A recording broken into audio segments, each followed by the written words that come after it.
हाजिर हैं अपने खास कार्यक्रम हम पूछेंगे आपके बीच में लेकर। हम पूछेंगे में आज सवाल राजू दास, महंत राजू दास और स्वयं प्रसाद मौर्य को लेकर, कल से लेकर अब तक जो बवाल मचा हुआ है इन दोनों को लेकर, उसके बाद दोनों ने एक दूसरे पर तमाम आरोप लगाए, हजारों आरोप लगाए।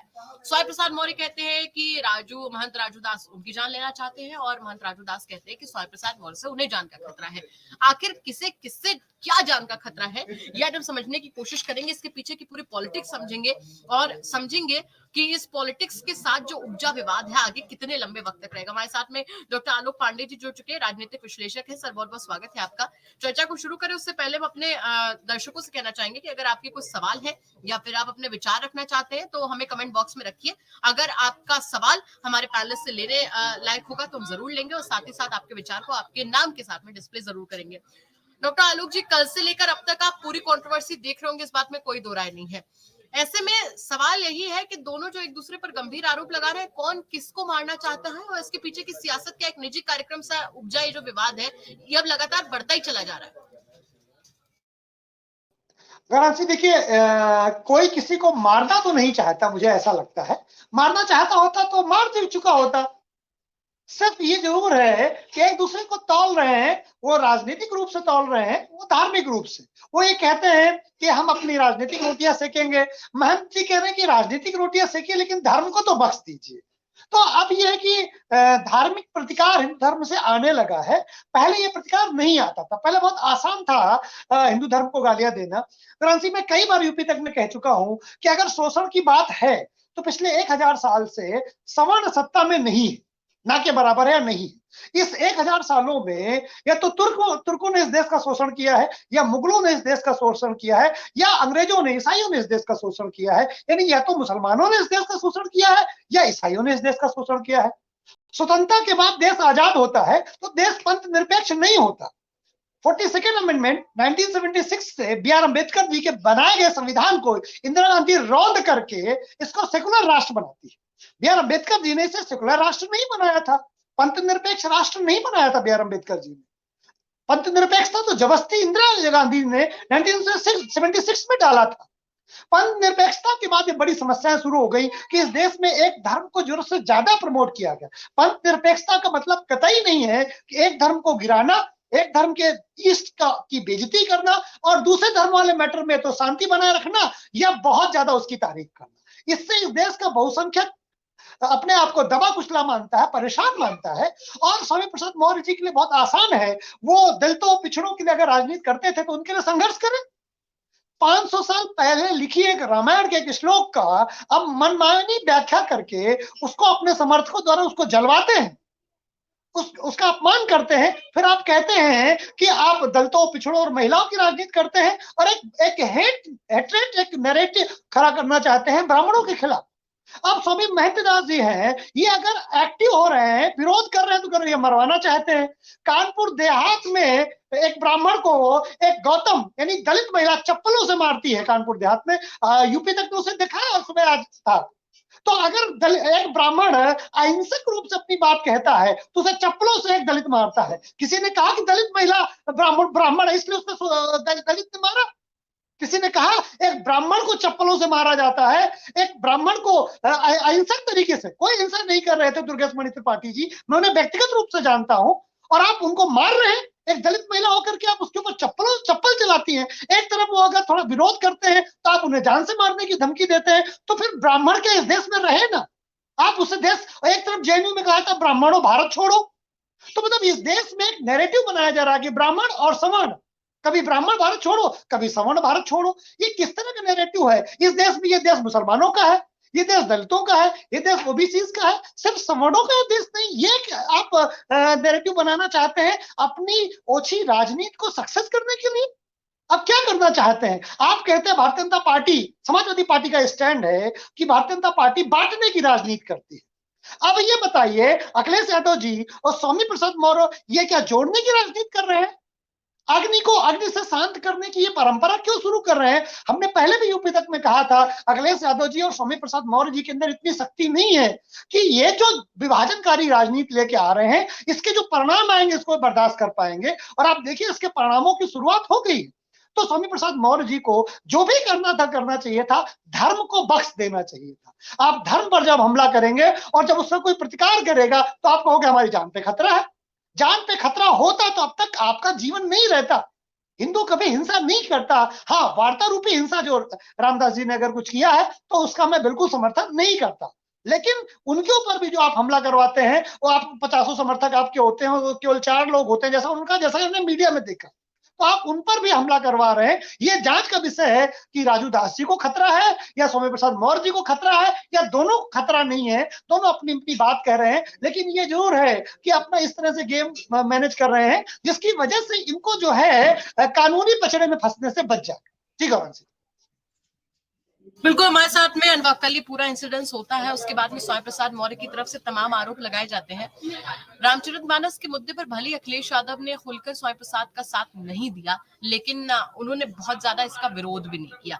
उन्होंने अलग अलग तरीके से अपना एक समर्थन जो ना टूटे हिंदुओं के साथ में, वो करने की कोशिश की। मंदिरों में गए, तमाम आपने देखा भी होगा तस्वीरें, लेकिन इस मुद्दे पर वो अभी साथ नजर नहीं आ रहे हैं।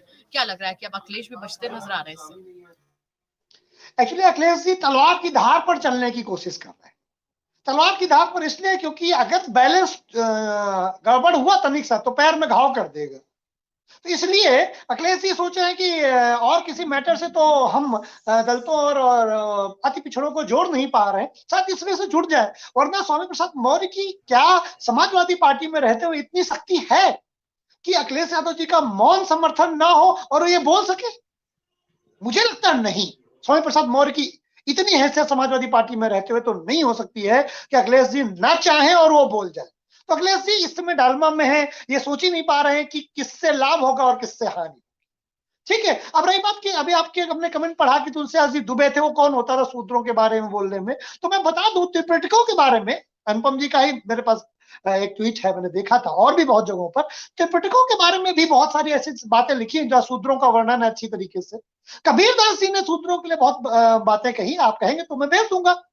ठीक है, और बौद्ध धर्म में महात्मा बुद्ध ने दासों को अपने यहाँ प्रतिबंधित कर रखा था, स्त्रियों को अपने बौद्ध धर्म में आने से प्रतिबंधित कर रखा था, जब तक कि अनुमति ना हो, घर से अनुमति ना ले ले।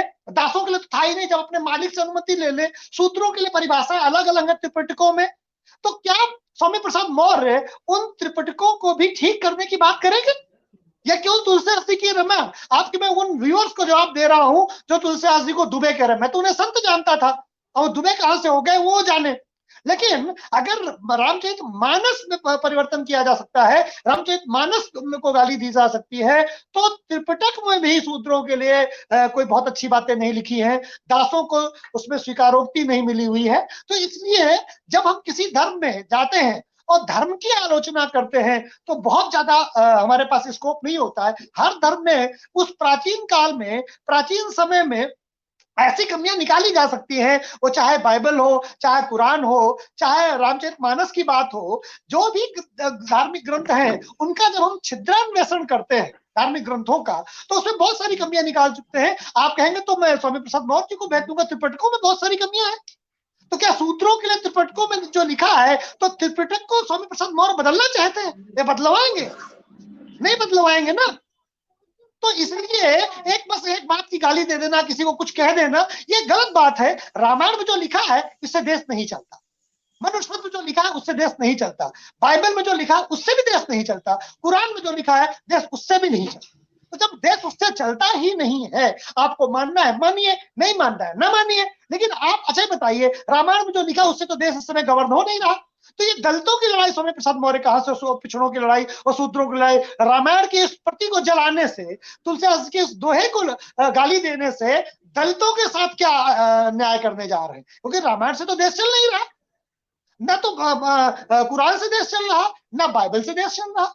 और आप रामायण में तो इंटेंसली बोलते हैं और बाइबल और कुरान में आपकी बिल्कुल मुंह ताला बंद हो जाता है। न केवल स्वामी प्रसाद मौर्य का, बल्कि टीवी डिबेट में बैठे हर विश्लेषक का मुंह बंद हो जाता है।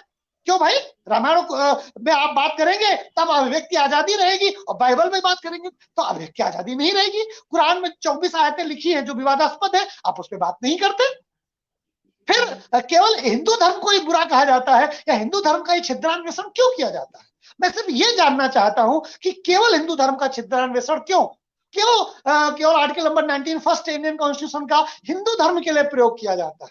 और हमारे हिंदू धर्म में ऐसे जयचंदों की भरमार है जो स्वामी प्रसाद मौर्य के साथ समर्थन में खड़े हो जाते हैं, क्योंकि उसमें दुबे, पंडित और जनरल और ओबीसी देखने लगते हैं। लेकिन आप दूसरे धर्म में जाइए, आपको कतई नहीं मिलेगा। आप इस्लाम के बारे में कुछ कहिए, केवल एक नारा मिलेगा, सर तन से जुदा, और कुछ नहीं मिलेगा। इसलिए धर्म का छिद्रान्वेषण करने से बचना चाहिए, वरना अनुपम सर की इस बात से मैं 200% सहमत हूं। अखिलेश यादव को बहुत बड़ा राजनीतिक नुकसान होने जा रहा है। नहीं माने तो करके देख लो, 2024 में खुद ही पता चलेगा। जी गौरव, बिल्कुल, काफी विस्तार से आपने बात बोल दी। अभी तक हम यही कहते थे कि अनुपम जी खुलकर बोलते हैं, लेकिन आजकल हमारे साथ एक और साथी भी है, आलोक जी, वो भी काफी खुलकर अपनी बात रख देते हैं। अनुपम जी, उन्हीं का छोटा भाई हूँ। आपको टक्कर देने वाले आ गए अनुपम जी। खैर, मैं तो उन्हीं का छोटा भाई हूँ। बिल्कुल, वो नजर भी आ रहा है सर, नजर भी आ रहा है। चर्चा पर वापस आते हैं। इसमें देखिए कि हमारे एक व्यूअर है जो कमेंट कर रहे हैं, जिनका हम डिस्प्ले भी कर रहे हैं कमेंट, कि आप दोनों से एक क्लोजिंग कमेंट लेंगे। आलोक जी, पहले आपका रुख करेंगे और आपसे जानने की कोशिश करेंगे, जो विवाद बढ़ता हुआ नजर आ रहा है, इसको कहां तक आप जाता देख रहे हैं, और जहां तक जाता देख रहे हैं उससे उत्तर प्रदेश की राजनीति में क्या असर होने वाला है, क्योंकि 2024 का चुनाव अब नजदीक है, और 2024 के चुनाव से पहले राम मंदिर का मुद्दा बीजेपी के लिए एक बड़ा मुद्दा, आपको ही पता है, और एक बहुत बड़ा इवेंट वो बनाएंगे।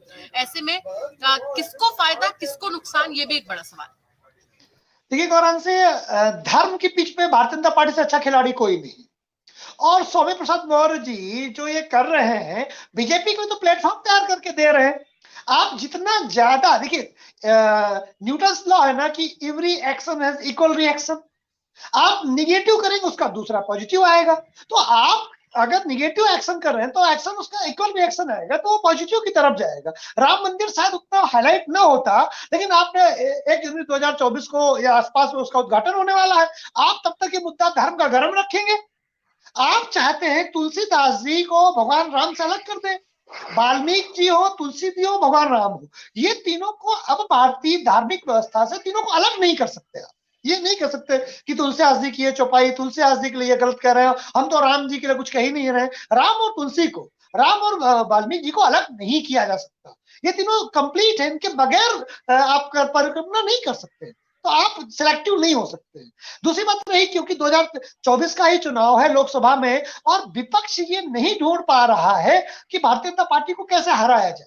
तो उसके पास एक ही विकल्प है कि धर्म, जो राष्ट्रवाद की राजनीति है, जो विकास की राजनीति है, या जो हिंदुत्व की राजनीति भी कह लें, उसको हराने का एक ही तरीका है कि हम जातिवादी राजनीति को उभार कर लेकर के। तो स्वामी प्रसाद मौर्य जातिवादी राजनीति को उभार कर लेके आ रहे हैं विद द हेल्प ऑफ या विद द मौन सहमति ऑफ अखिलेश यादव जी।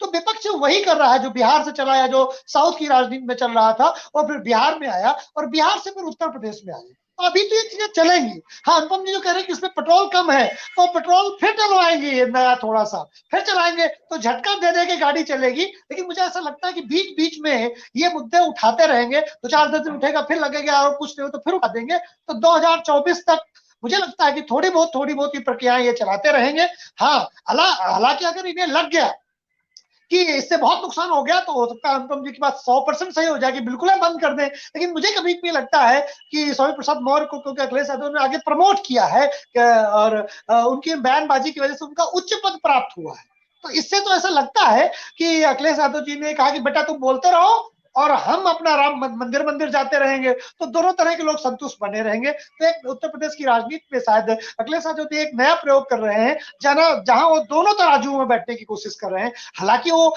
दोनों तराजुओं में बैठ के क्या 2024 की वैतरणी पार कर पाएंगे, इसमें मुझे घनघोर आपत्ति है। धर्म के मैटर में भारतीय जनता पार्टी से अच्छा खिलाड़ी कोई नहीं है, और उनको धर्म के मैटर से शायद बचना चाहिए। लेकिन अब वो तो उन्होंने आग लगा दी है। अब अखिलेश यादव जी और स्वामी प्रसाद मौर्य के रोके नहीं रुकेगी। उत्तर प्रदेश की राजनीति अब धर्म की तरफ जाएगी। जी बिल्कुल अनुपम